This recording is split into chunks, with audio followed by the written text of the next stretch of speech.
रतनपुर का गांव खेती के लिए बहुत मशहूर था। उस गांव में ज्यादा लोग खेती बाड़ी करते हुए जिंदगी गुजारते थे। कुछ लोग सब्जी उगाते थे, कुछ लोग अनाज, तो कुछ लोग घने, ऐसे कई तरीके की खेती करते थे। उस गांव का युवक तो नजदीक के शहर में पढ़ते थे। एक बार असेंबली का चुनाव आया था। नेता लोग उस गांव में आकर किसानों को उनको ही वोट डालने के लिए पूछ रहे थे। सारे किसान उनका वोट हरिनारायण को ही डालने के लिए तय कर लिए थे। हरिनारायण उस गांव को आया और लोगों से मिलकर वोट डालने के लिए पूछ रहा था। उस दिन उस मीटिंग में हरिनारायण लोगों से, आप सब लोग मुझे वोट डालकर मुझे जिताकर एमएलए बनाएंगे तो किसानों की फसल को ज्यादा भाव और ज्यादा फायदा लाता हूँ। आपकी गांव को जो भी समस्या आएगा तो मैं खुद आकर परिष्कार करता हूँ। दया करके मुझे ही वोट दीजिए। तब सब लोग, ठीक है हरिनारायण जी, आपको ही वोट डालते हैं, कहकर नारा किए। हम सब आपको ही वोट डालकर आपको ही जिताएंगे, आपके ऊपर हमें विश्वास है। आप सबको बहुत बहुत धन्यवाद, तो जीतने के बाद मिलते हैं, कहकर चला गया। चुनौती का दिन आ ही गया। सब लोग लाइन पर खड़ा होकर हरिनारायण को ही वोट डाले थे। हरिनारायण सर्वसम्मति से जीत गया। मुझे सर्वसम्मति से जितवाने के लिए मैं हमेशा आपको बहुत ऋणी हूँ। आपको सेवा करके मैं अपना वचन निभाता हूँ और आपका एहसान चुकाता हूँ। बहुत बहुत धन्यवाद, कहकर उधर से खुश होकर चला गया था। किसान भी बहुत खुश हो गए थे। हरिनारायण उस गांव की फसल को संवर्धित पानी का व्यवस्था किया। उस साल उस गांव का खेत हरे भरे बन गए थे। किसान फसल कब हाथ में आएगा कहकर इंतजार कर रहे थे, लेकिन प्रकृति किसानों के ऊपर प्रतिशोध हो गया था। बड़ा सा तूफान आकर बाढ़ में पूरा गांव डूब गया था। सारे खेत पानी में डूब गए थे। गैर सरकारी संगठन वाले आकर और बहुत सारे नौजवान आकर उस गांव के लोगों को सहायता करने लगे थे। सरकार से कोई सहायता नहीं मिला था। बाढ़ कम हो गया और हरिनारायण उस गांव में आया और किसानों को परामर्श किया। क्यों भाई एमएलए साहब, आप तो हमारे सहायता करेंगे कहकर वचन दिए थे, लेकिन बाढ़ आया तो आप गायब हो गए थे। गैर सरकारी संगठन वाले नहीं आते तो हमारा हाल क्या होता था, कहकर मुंह पर पूछा। तब हरिनारायण बहुत शर्मिंदा हो गया था। क्या सरकार से आपको कोई सहायता नहीं मिला? नहीं मिला, कम से कम पुलिस का सहायता भी नहीं मिला। कोई हमें बचाने के लिए नहीं आए थे। मैं अभी पुलिस को बुलाकर पूछता हूँ, कहकर पुलिस को फोन किया और फोन में, हेलो पुलिस, आप जहां भी हो तुरंत रत्नपुर को आइए, जल्दी। तब पुलिस तुरंत एक जीप में आए थे। रतनपुर के लोगों को आप सहायता क्यों नहीं किए? सब रास्ते पानी में डूब गए थे, इसलिए हम नहीं आ पाए सर, इसलिए सहायता भी नहीं कर पाए। आपका पुलिस डिपार्टमेंट सबसे पहले रहकर सर्विस करने के लिए है ना, कारण बोलने के लिए नहीं। आपको सजा देना चाहिए। आपका पुलिस स्टेशन को पानी में बनाए तो कैसे मुसीबत होगा आपको पता चलना चाहिए। अगले दिन एक स्विमिंग पूल में एक इमारत बनाकर पुलिस स्टेशन को उधर लगवाया था हरिनारायण। बस तब से पुलिस उस पानी में से पुलिस स्टेशन को जाने के लिए और उस पानी में से बाहर आने के लिए बहुत मुसीबत झेलने लगे थे।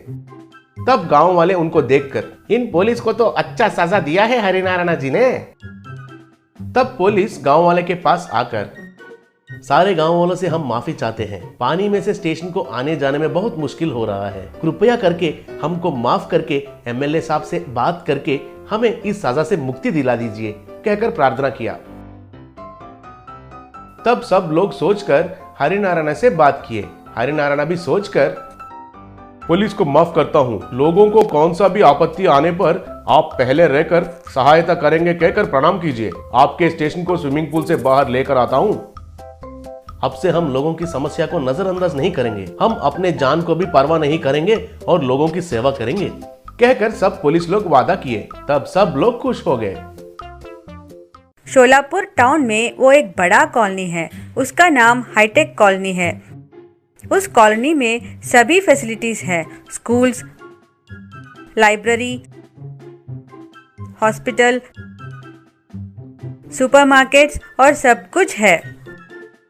उस सुंदर सा कॉलोनी में सभी एम्प्लॉयज और रिटायर्ड हुए बुजुर्ग बहुत ही कंफर्टेबल से जी रहे थे। इतने में कोरोना के वजह से गवर्नमेंट ने लॉकडाउन घोषित किया। एक दिन कॉलोनी के सेक्रेटरी प्रशांत और प्रेसिडेंट प्रदीप कॉलोनी के सभी रेजिडेंट से समावेश हुए। देश में कोरोना का व्याप्त को रोकने के लिए गवर्नमेंट ने लॉकडाउन घोषित किया। इसीलिए हमारे कॉलोनी से कोई भी बाहर नहीं निकले और बाहर के लोग अंदर ना आए। हमारा लक्ष्य है कि सभी सदुपाय हमारे कॉलोनी में है, हमें बाहर जाने की अवसर नहीं है। रूल हम सब निभाएंगे, हमारे कॉलोनी के लोगों को हम कोरोना से बचाएंगे। हम सब मास्क पहनेंगे और सैनिटाइजर भी यूज करेंगे, कहकर वहाँ से चले गए। तब से सब लोग मास्क पहन के घरों में ही रह रहे हैं। सब्जियाँ, दूध आदि सभी नित्यावसर वस्तुएं सबके घर को सप्लाई हो रहे थे। कॉलोनी में लोगों की संचार न होने के वजह से सूना सूना लग रहा था। सब अपने अपने घरों में ही रह रहे थे, कोई भी बाहर नहीं निकल रहे थे। ऐसा कुछ दिन बीतने के बाद गवर्नमेंट ने कुछ शर्त के साथ लॉकडाउन को निकाल दिया। फिर सब लोग मास्क पहन के घर से निकलने लगे, लेकिन सोशल डिस्टेंसिंग को फॉलो करते हुए दूर दूर से एक दूसरे के साथ बातचीत कर रहे थे। इतने दिन घर में रह रहे के कष्ट हुआ, ये महामारी का नाश कब होगा ये समझ में नहीं आ रहा है। ये सुन के प्रशांत ने कहा, हाँ आपने सच कहा, घर में रह रहे के डिप्रेशन आने जैसा है। सभी फैसिलिटीज रहने के बावजूद हमको पिक्चर देखने की कमी है। अब गवर्नमेंट ने थिएटर को भी बंद कर दिया, अब हम पिक्चर कैसे देख सकते हैं? अगर हम पिक्चर देखेंगे तो हमारा डिप्रेशन कम हो जाएगा। हाँ मुझे एक उपाय सूझ रहा है, अगर आप सबको पसंद आए तो उसे अमल करेंगे। तब प्रदीप ये सुन के, पहले वो उपाय क्या है बताइए।